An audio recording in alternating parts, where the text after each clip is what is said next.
Oswalt.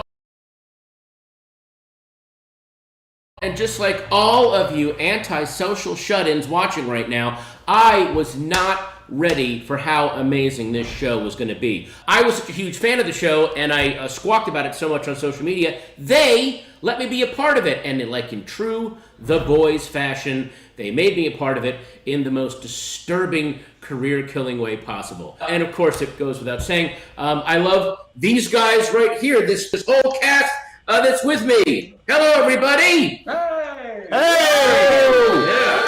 Hello! And I'm sure you see that there is an empty square, and we are still waiting for someone to show up, I assume. Anyone know who's supposed to be in that square? No? We're going to keep it blank. All right, no one knows. Well, we are thrilled to have you all back together, reporting live from all over the world. So ready or not, the first little thing starts right now! When we told you guys there were no rules on what you could say in this stream, that was a lie. There is, in fact, one word for each of you that's off limits today. Naturally, we've divided you into two teams, the boys and the soups, all right? Now, the boys cannot say the word soups during any of your answers, and the soups cannot say the word boys. So this is just like my frat initiation all over again. They shouldn't be allowed to say the word the either, because we're technically the boys.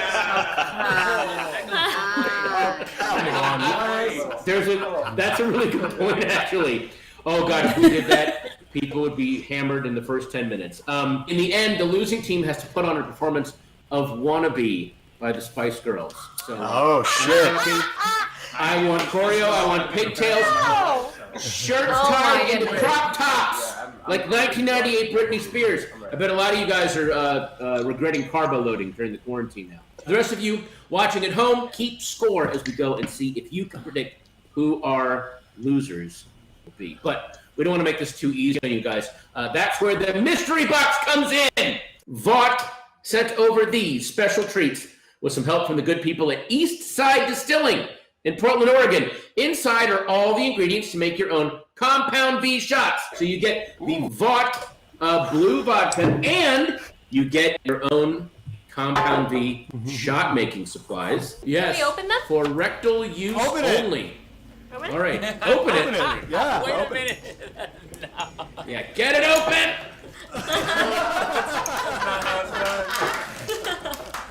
Oh, it's blue! Ooh. I think all of you know how this is about to go, but I'll spell it out for the slow ones. Each time one of you is caught saying the hot word, in addition to earning a point for your team, you will have to take a shot. For making it through the rules section of our presentation, everyone deserves a shot. That includes any of you at home. If you were looking for a sign to start drinking tonight, here it is. Honestly, during this quarantine, this is the latest I've started drinking for about 2 months. Okay. Cheers, everybody. Cheers. Cheers. Hey, all right. thanks, East Side Distilling. Power coursing through you. Oh, there's a note on my prompter. Hang on. Patton, please de-emphasize what a train wreck this next section will be. Okay, the cast will each get one sentence to explain season 1, and then another member of the cast will pick up the story from there. What could go wrong? Let's start with our we're going to start with our little ray of sunshine, Billy Butcher, also known as Carl Urban. And go. Huey Campbell works in an electronics store. Huey is dating a girl called Robin. Huey likes to have sex with Robin. Robin is not so sure whether she likes to have sex with Huey or she'd rather take a shit. Luckily, this issue is resolved very quickly when Robin is vaporized by a hero named A-Train. So then Huey, a known stud in America and the world over, is walking with his lovely girlfriend Robin, and all of a sudden she asks him to move in with him. He's so happy, but then all of a sudden A-Train, a speedster, runs through her. There's blood everywhere. It's so insane. And then Butcher tracks down Huey, and then he tracks down his whole shebang. Meanwhile at Vought, Homelander is being diabolical, sitting in a chair, musing and writing his memoirs. whilst Madeline caresses him and soothes him to sleep with a lullaby. Meanwhile, we have the real ray of sunshine, Starlight, auditioning for the Seven, coming straight out of Iowa, thinking she's about to have the dream of her life come true, but little does she know what is about to behold her. And then it's just blood over here, blood over there, it's bloody everywhere. It's fucking blood all over the place, and they're bleeding their asses off. And then the Deep goes and, gives Starlight a nice tour, and there's a 180, and he drops his banana pants, and then it all goes to hell from there. Somewhere in the midst of all this madness, we meet heroes and vigilantes, and we realize that they're one and the same in some ways, and it kind of leads us to mayhem and chaos and violence and sex and all kinds of other stuff that children shouldn't watch, but I've discovered recently that they have been. Okay, so a dolphin flies through the window and locks eyes with Chase Crawford, and Chase is like, no. Oh, and then a lobster. Chase has a love affair with a lobster, but the lobster gets killed before he gets to really embrace it. And everybody that I know personally at the barbershop only talks about the pop claw scene. That is their favorite scene in the entire show, and everybody wants another pop claw scene. Meanwhile, Black Noir is just minding his own business, dancing in clubs, sipping beer from a straw, doing his Japanese tea ceremony, and practicing his big piano number for the Vought annual party. Wow. There you go, folks. That was season 1 for you. Okay, Eric, that's what you wrote, right? We got to episode 2. All right, before we get started, and for those of you who don't already have season 1 burned horrifically in your brain and in your recurring nightmares, let's recap what happened.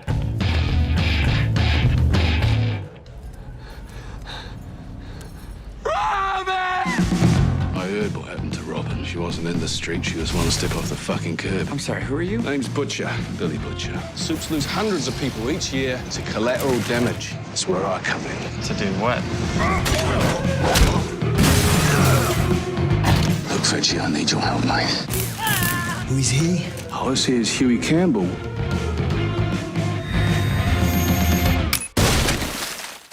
Huey, mother's milk. Who's that? She's a soup terrorist. Her name's KIMIKO. Bonjour, KIMIKO. I've always wanted to be in 7. Please welcome Starlight. It's just a question of how bad you want to be in the 7. We are going to be stationing you in Sandusky, Ohio for a while. I'm Huey, by the way. Annie, would you like my number? Huey, looks like you got your tongue halfway down the opposition's front. She's not a bad person. She's a soup. Hugh Campbell killed Translucent. What if he was help? Whoa. Keep those hands down by your side. You have to explain, Huey. You are the only thing that I can count. This is about Compound V. It gives the soups their powers. What are you talking about? We're born like this. That was diabolical. No one's putting soups in the national defense. You stay the fuck back or I'll laser you! If they let us into the military, this will never happen again. I know what it's like to lose someone. Homelander raped my wife, Becca. You and me, we're in this together.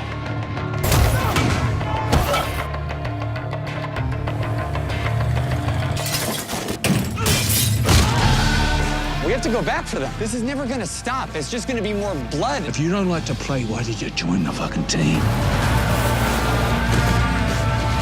You came here without Butcher. Yeah. I'm out.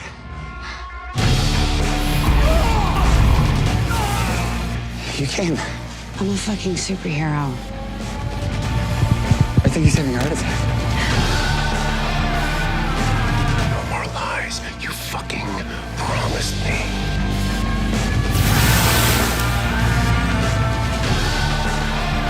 Hey, pal. I'm your father. Becca.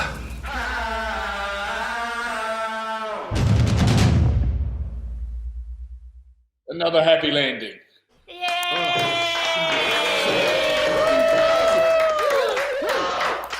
I'm taking a sip just for that. Jesus. All right, everyone take a shot, and let's immediately throw at the man who is ultimately responsible and will hopefully be dragged in front of the Hague when this is all over. Ladies and gentlemen, Eric Kripke, showrunner of The Boys.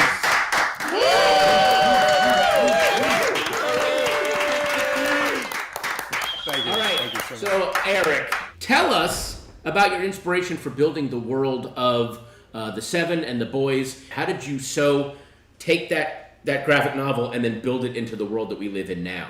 Yeah, well, we had a great start from Garth Ennis and Derek Robertson's comic. I mean, those guys are stone cold geniuses. I mean, they already had it in terms of where the line is blurred between, politicians and reality stars and out of control egos and how badly it fucks over the common guy and how everyone pretends to be pure up front, but back behind closed doors, they're fucking dolphins. I'm looking at you, Chase.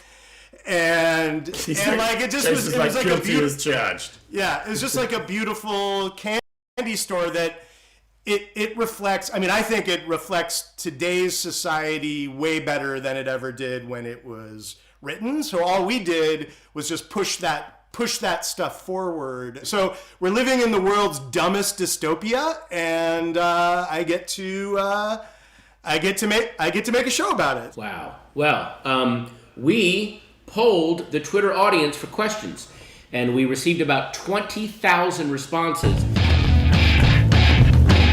To kick off, we have a question. From Twitter user @thejabby, who wants to know how long does it take to shoot a whole episode? It comes with a lot of blood, sweat, and tears. Like, it's really not easy. I mean, we aim to try to shoot in episodic order, but we just never do, because in season two we had, I think, 12 days to shoot an episode, which isn't nearly enough. And so we would shoot, and then we would have all these scenes. So I think what Eric's trying to say is one episode actually takes 4 or 5 months to shoot. Yeah, that's right. All right, you guys logged on to Al Gore's internet tonight to hear from Bee's Thespian, so we're going to turn the interrogation light to... where are my manners? I just realized we haven't formally introduced you all yet. So we're going to start with Team Boys. If you're watching at home, hit them with those heart emojis or whatever it is you darn Gen Zers do. We've got Carl Urban, Jack Quaid, Laz Alonso, Karen Fukuhara, and Tomer Capon. Now, a reminder, you all do not want points, and you cannot say the word soups. Don't say the word soups. Our first question goes to Jack. Jack, you got hosed by Gore in season 1 multiple times. Is it always made of the same stuff? How much of it is it a pain to wash off after one of the shoot days? Oh my god. Well, I've become somewhat of an expert on getting fake gore on me, which is something I never thought would be part of my life, but it definitely is now. I don't want to spoil anything for season 2, but that continues. I get showered with some stuff. Head and shoulder shampoo, that gets it out pretty quick. Also shaving cream. Yeah, some behind the scenes photos came out recently that I think make it all a lot more apparent that I am staring down the barrel of like a blood cannon every time those scenes are happening. Like, I think in the scene where A-Train runs through Robin, we had like the cannon, but we also had a guy with just a blood gun aimed at my face, and I had to pretend that wasn't there. So it's a whole. There's a certain science to it, I guess. But it's fun. I wouldn't do the show any other way. So yeah, it's a hoot. All right, well, get into acting, kids. This next one is from Carl, who's played pivotal roles in a ton of beloved franchises. If we lined up all of your characters, Bones in Star Trek, Eomer in Lord of the Rings, Scourge in the Marvel Universe, on a morality spectrum, where do you think Butcher would fall? Yeah, he definitely, like, Bones would probably be up the top. Oh, yeah. Dredd's a bit of fascist, so he's sort of in the middle, I guess. But Butcher's definitely morality is low on the totem pole. Yes, for sure. He's the way that Eric pitched it to me is like he's the character that you're always rooting and hope will do the right thing, but inevitably 9 times out of 10 ends up doing the wrong thing. Right. Which I fucking love. Yeah. And a really quick follow-up question for Carl. The following phrases are all examples of what type of food? Tomato bisque, chicken noodle, and minestrone. Oh! Italian food. Don't do it. Nice save. Very good. All right. Speaking of... Very nice. Speaking of... I see what you're trying to do there. It's very sneaky. Look, this game is fucking rigged, man. Hey, this is rigged. they're paying me $25. I got to earn this money, man. All right. Speaking of tough shit, Karen, your character, KIMIKO, barely speaks throughout season 1. What are the challenges in playing a nearly silent but very violent character? Oh. Yo, I'm just kidding.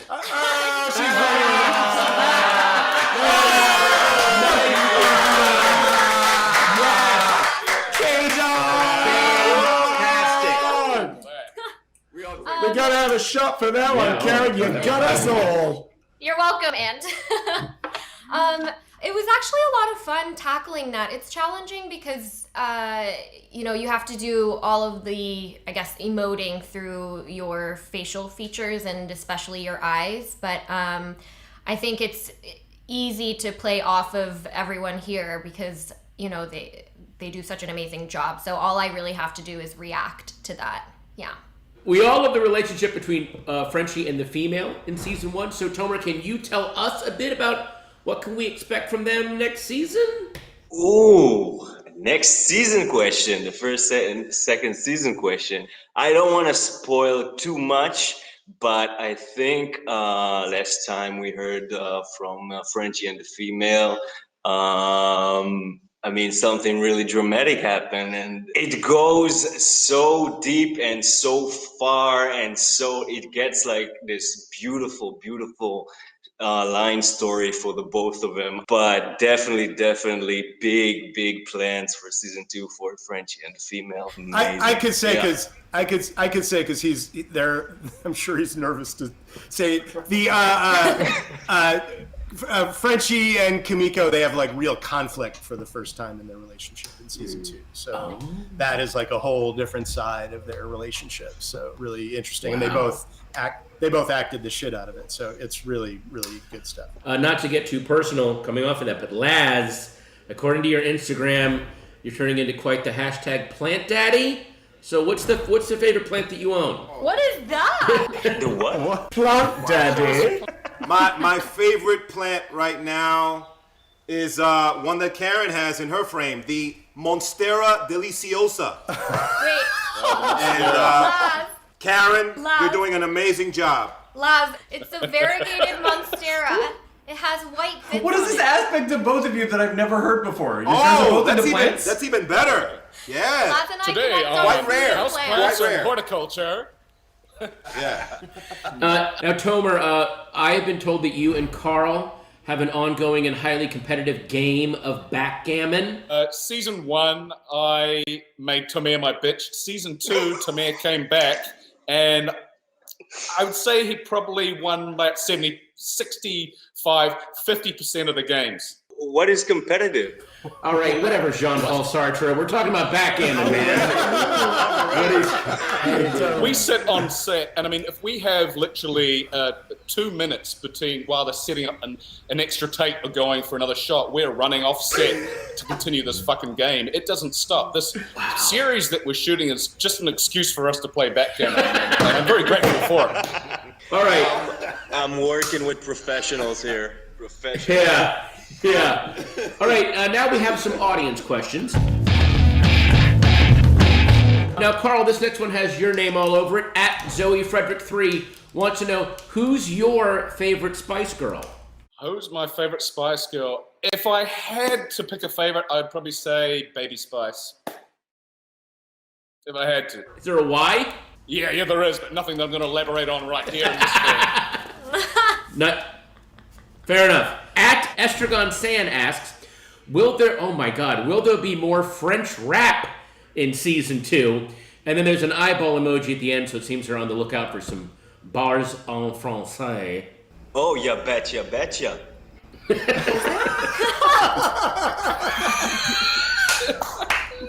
Oh, oui. Perfect answer. Tom Fritz. Karen, Heather V. Rose asks, what is your favorite pastime on set while you're waiting to go on? What's your favorite pastime?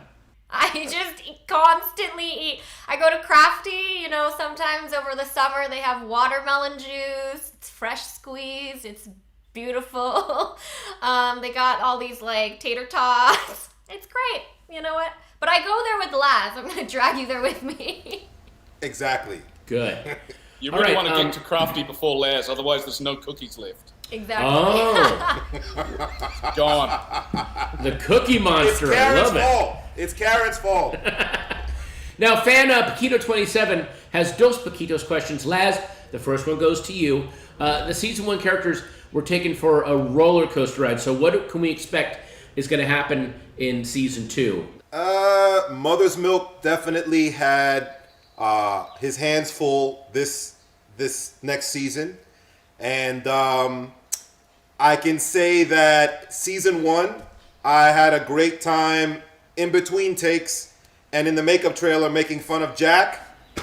Season 2, I'm not making fun of him anymore. Okay. All right. Now you know what it's like. Nice hint. All right. And then this last question, the second part of this question is for all of the members of the boys. Each of you, in one word, describe either an emotion or a surprise for the new season. And these can be cryptic if you want. Probably anguish. Okay. Damp. That's a good one. Yeah. Damn. Wow. I think mine would just be simply like, what? What?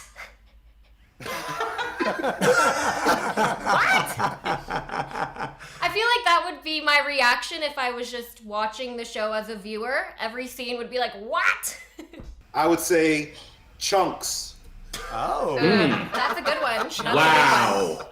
Tomer. Est to be putain. I love that. We have one final request from a birthday boy. Cleese Sammy says, my birthday is today, and all I need is a fucking diabolical. Can you help a brother out? Oh, happy fucking birthday, mate. Fucking diabolical. Nice. Wow. That is a perfect way to bring our time with Team Boys to a close. So let's kick it over to the 7 to see if they do much better with the Hot Word Challenge. Yeah. The boys didn't blow it once. You cannot have a single mistake here. But before we do, we have to bid adieu to Tomer Kapan, who has graciously joined us all the way from Israel and is signing off early. So thank you so much. Awesome. All right, guys. I'm shooting tomorrow. We're back to work in Israel. Good luck. Yeah, see you, buddy. Love you. Back to work. It's now the 7's turn to answer the fans' burning questions. Now, a reminder, the word for this team is boys. On this team, of course, is Anthony Starr, Aaron Moriarty, Jesse T. Usher, Chase Crawford, Nathan Mitchell, and Colby Minifee. And as a reminder, we're just going to continue ignoring the little mystery square there. Nothing to see here, and it feels right to kick things off with Homelander himself. Anthony, Homelander has some of the most shocking scenes in season 1, from that airline hijacking to the terrorist cell in the Middle East. Is he going to outdo himself in season 2? No spoilers. So I look at it like season 1 was a very externalized season. He was really he was trying to find his way in the world, and it was very externally focused, right? His Oedipal complex was fixed by the end of season 1. So season 2 is about dealing with the repercussions about that, but then it becomes a much more internalized journey of, you know, you've taken these big, strong actions into, you know, I can do whatever the fuck I want, and killing mummy figure and trying to take control without, you know, with a sense of autonomy. And now you've got to deal with it. So it really is very challenging for him, which makes it a very interesting season. Wow. Aaron, Starlight learned the origin of her powers in season 1, and they aren't what she thought. So how does this change her view of the world that we're headed into in season 2? Her objective remains the same. The means by which she achieves her objective or attempts to changes a lot.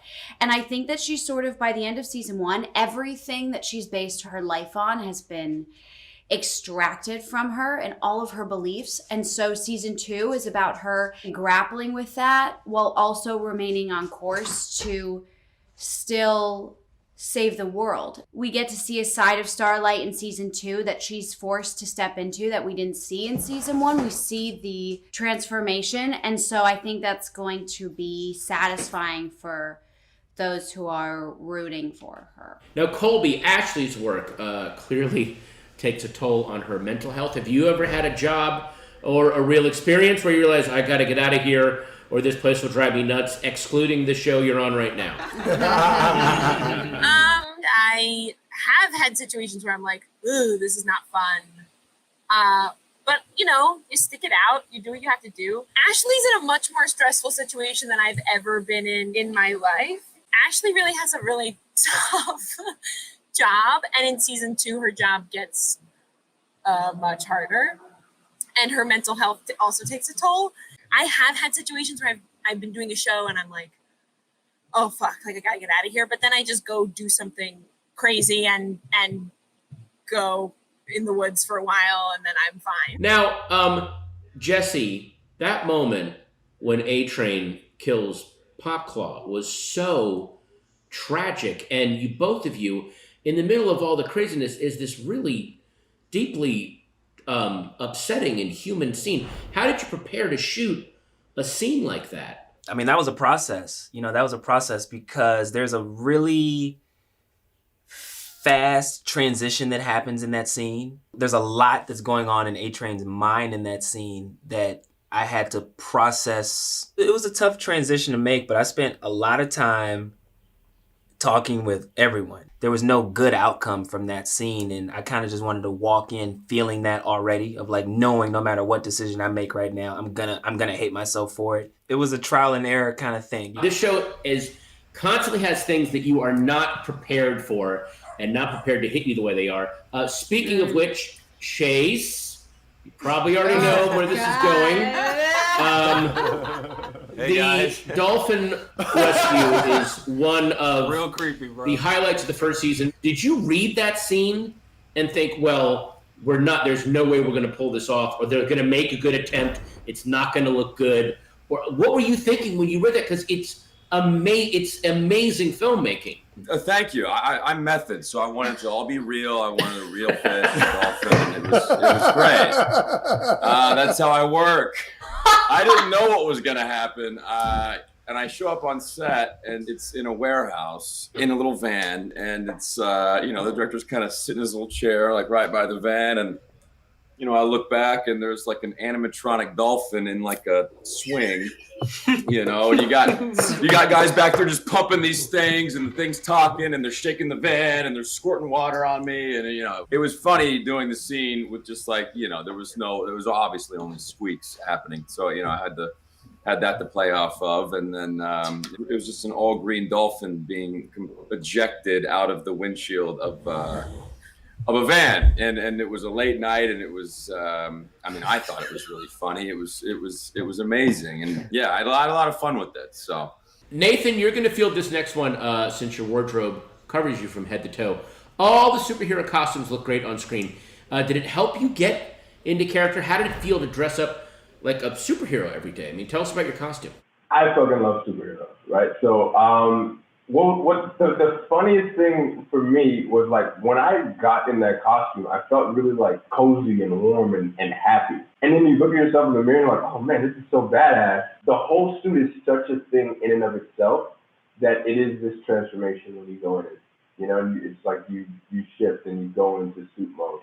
And yeah, 21 knives all over my suit. One of my favorite memories, really quick, one of my favorite memories from season 2 was Nathan showing up at my trailer in full costume, asking if I wanted to play Super Smash Brothers. It was the weirdest. I will never get that out of my head. He's just like, hey, wow. Oh, and you were eating like Cheerios in a bowl or something.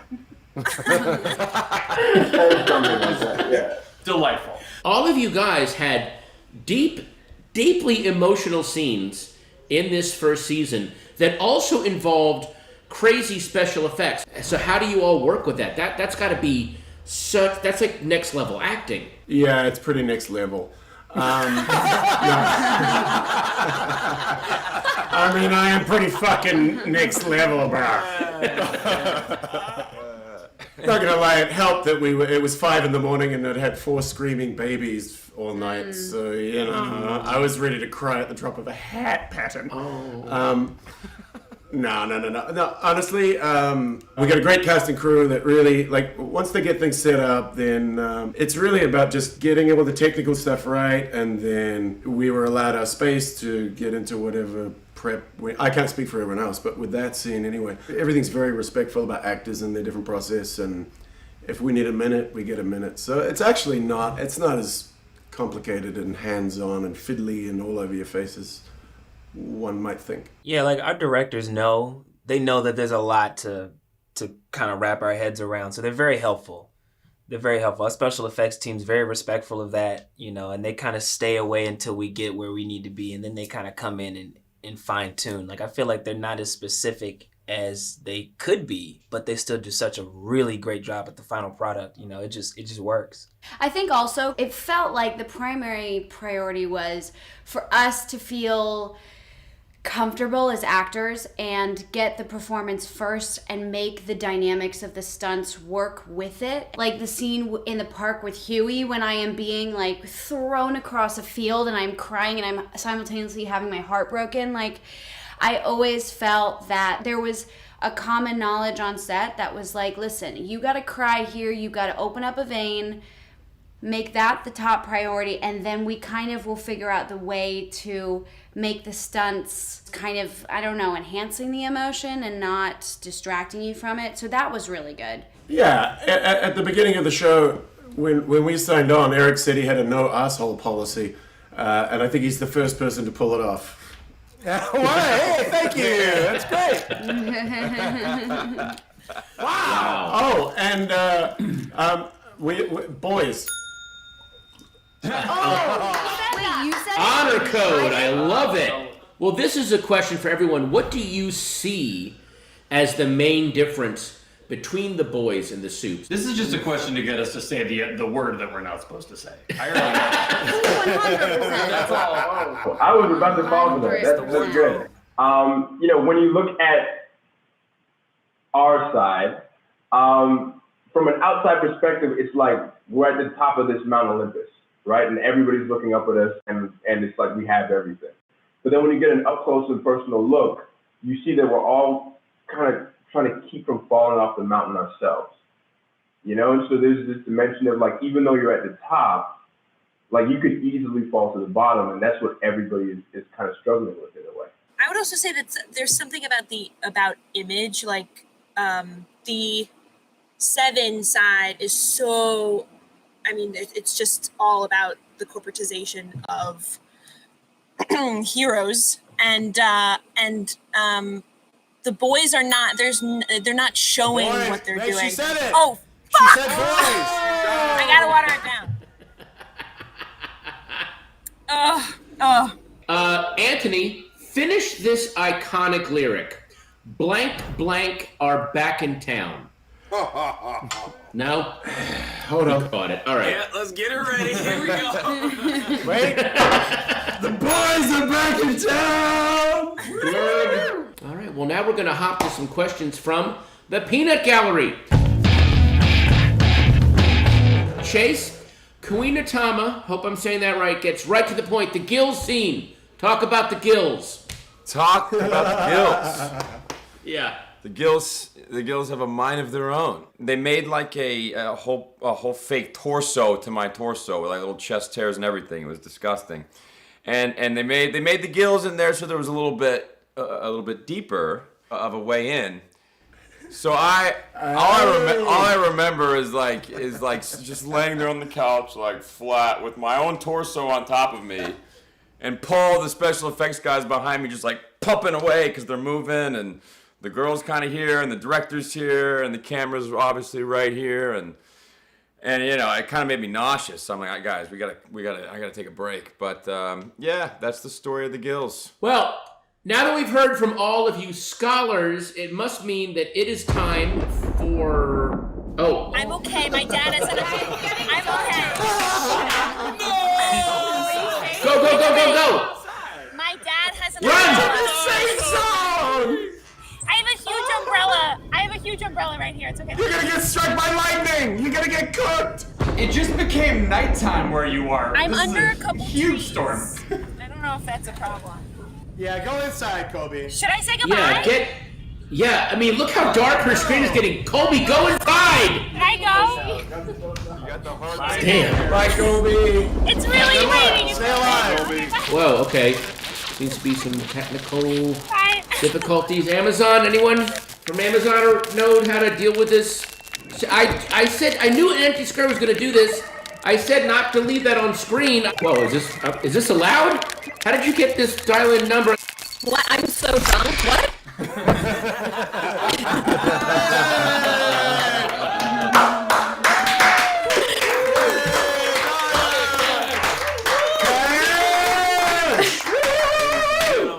Introduce yourself and tell the shut-ins at home why you popped in. Hello, my name is Cash, and I play Stormfront in season 2, and I'm very excited to be here. I am so sad that Colby is not here anymore because of the storm.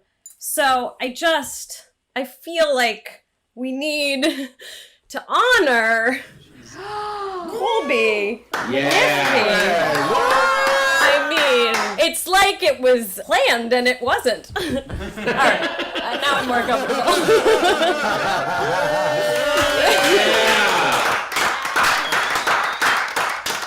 Actually, this was Colby's rap gift from Nathan, and he made me one that said, "I have fucking cash." So we swapped, because we're not monsters. So you're new to the show. Talk about Stormfront. Stormfront's a new member of the Seven, and she's a new villain. And I would say she is on par, if not worse, than Homelander. I understand you brought a clip? I sure did. Well, in that case, how about we roll the clip?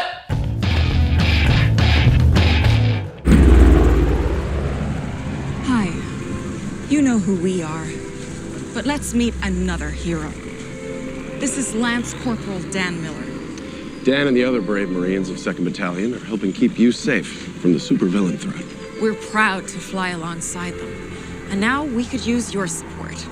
That's right, Maeve. With our new campaign, Saving America. Here I go, you guys. Wish me luck. Oh, FYI, not a real base.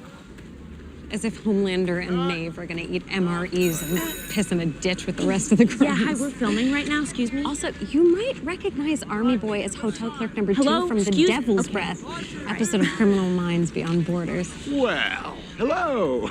Oh my God. Hi, my Nana's your biggest fan. I'm Stormfront.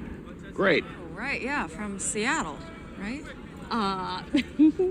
Portland, actually. Your, Highness. Holy shit, your eyes are really fucking blue up close. You are fun. It's been a hoot, but we got work to do, so let's get back to it. Oh, totally. They just wanted me to meet you. Who? Oh, the boys on 82. I'm the new girl. Wait, what are you talking about? Oh, hi. I'm in the 7. Replacing Translucent. God bless his soul. Ink's barely dry, but yeah, reporting for duty. Fuck yeah. No, I don't think that it's not true. I don't know anything about this. Wow. Well, Stormfront. Who delivered the good news? Oh, Mr. Edgar, the big guy? Wonderful. Great. All right. Great. Going again, people. Well, I think this is going great. Yeah. All right. What should we know about Stormfront before season 2 kicks off? I don't think you should know anything before season 2 kicks off. I think you should just give yourself the gift of letting the story unfold. What I will say is that she is, in the age of social media, we have like a whole new group of celebrities, right? You have Vine stars, you have TikTokers, YouTubers. There's this whole group of people who are very successful on the internet. And she is definitely one of those. So her stardom comes from social media and her ability to navigate that and to use that. And what's it like as an actor to kind of be in this time between finishing the season and now you're waiting for the public to finally see your character in action? Like, you know what they don't know right now. So is there anticipation, or are you just going to try to stay distant from that and let people react on their own? Yeah, I don't really want to know. I mean, I'm such a bad guy. I feel like there are going to be a lot of questions coming my way about my badness. So right now I'm just reading history books. Oh, well then, with that, give us 2 truths and a lie about Stormfront, but don't tell us which are which. Stormfront takes very good care of her skin. She also, one of her superpowers is that she's able to read people's minds. And she's 5'2".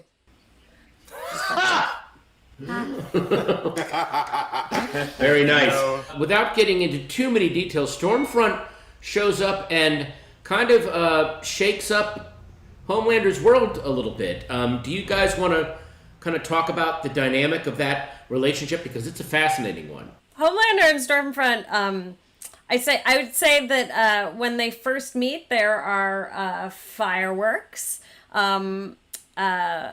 That like any meet cute, there's a lot of tension and combativeness between them.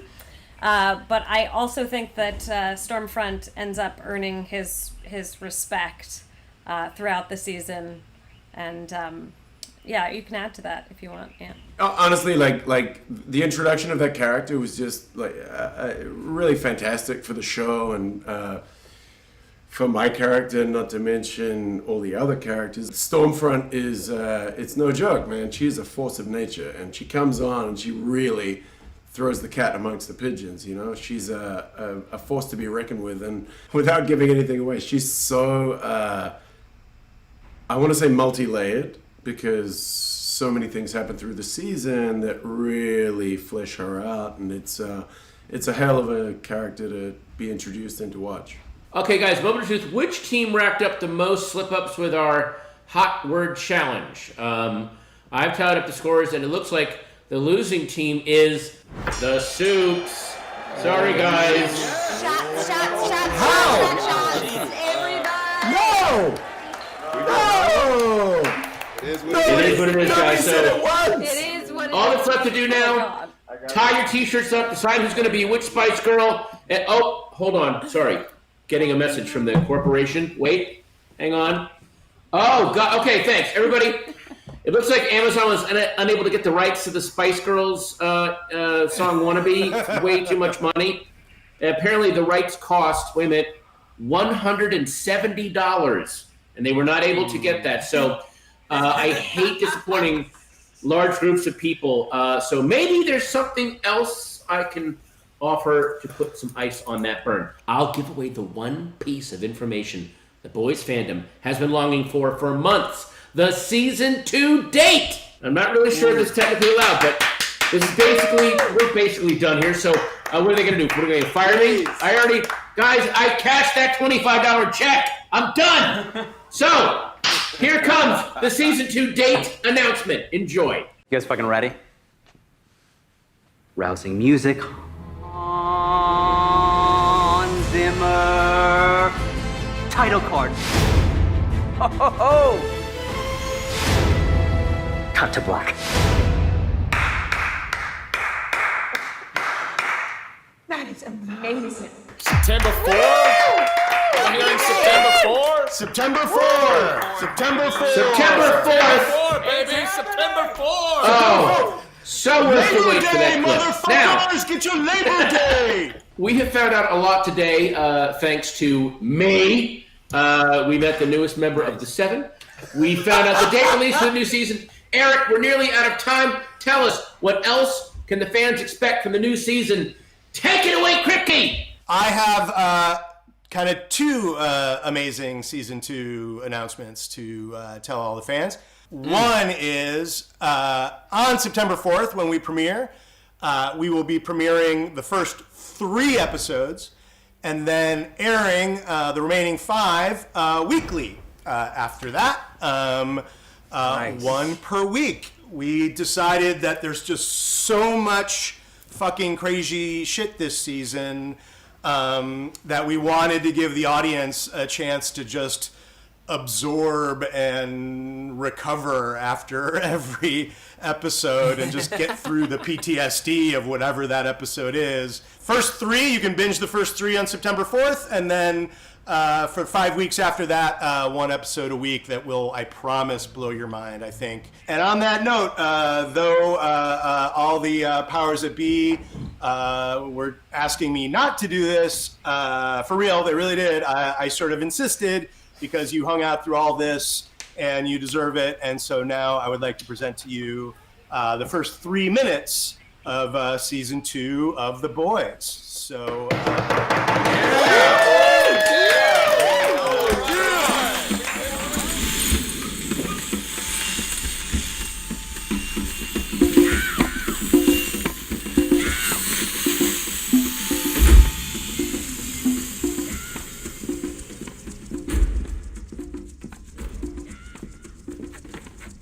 Baby kale salad? I'm on page 134. Chain of command doesn't apply to other military contractors in the field. I don't see why it should apply to us. Caprese sandwich. Well, when they're in actual combat, whom exactly do your heroes report to? Same person as always. Me. Please allow me to introduce myself. I'm a man of will and taste. I've been around for a long, long year. So many a man, so many. Spicy chicken cilantro wrap? Subheading 16. We need a top secret Yankee White designation for Compound B. Come on, Stan. Only one man okays that. You want to stroll into the Oval Office and start barking orders? Hell yes. Half our own heroes don't know they have Compound B in their veins. You want China finding out? Pleased to meet you. Hope you guess my name. Oh, yeah.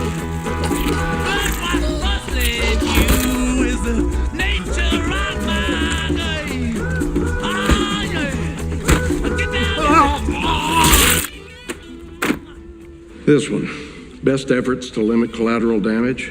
We'd prefer stronger wording. Well, that's standard language for our New York contract. L.A., Chicago. Exactly what casualty allowance are we looking at here? Officially, 0, of course. But cone of silence, 34%. Veggie frittata? ممكن بقوة نار المقدسة؟ هي كتروا الكلمات، بدنا جملة تشد الانتباه. شو رأيك ترق بالحقيقة؟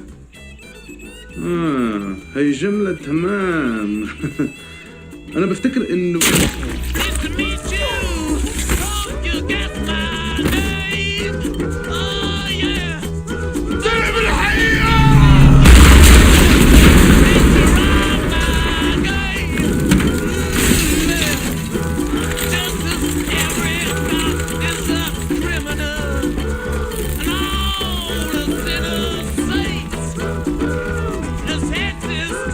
Just call me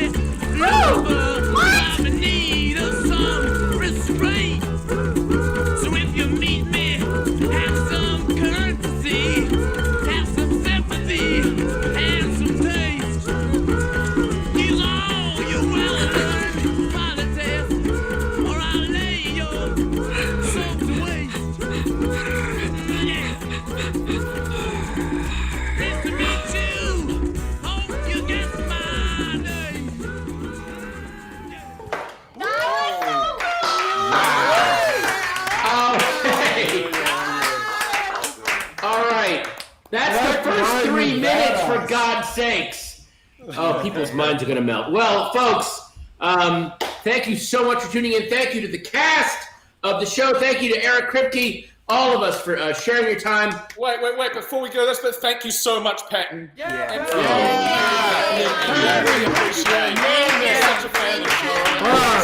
Thanks, guys. Thank You you. were worth every one of those $25, bro. Yeah. A penny at a time. Wait till you guys see Patton in season 2. He's gonna blow your fucking mind. It's pretty awesome. Oh, yeah.